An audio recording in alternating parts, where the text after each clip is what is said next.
My solution is a bit different. So here we have different agents. Instead of just one, we have multiple agents, and they are defined based on their domains. So here, for example, we have orientation agent with their specific tools. We also have support agent, nesting agent, and costing agent. And I want to show how this looks like in Synera.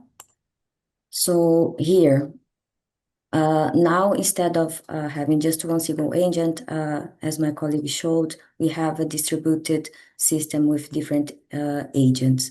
And still, we have a supervisor. And in this case, since we have multiple agents, the supervisor will distribute all the tasks. So when we have, for example, a task that is defined related to orientation, then the supervisor will call the orientation agent. And for example, when we have another task related to support, then the supervisor will call the support agent. And therefore, and still we can have multiple tools for just one agent, such as here.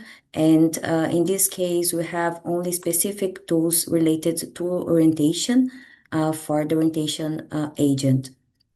Same for the others. For here in this example, we have nesting tool only for the nest agent. Same for support. So we have a support tool related to the support agent and another example. So for the costing, same, we have costing tool for the costing agent. And this architecture is a bit different, even though it's the idea is similar, right?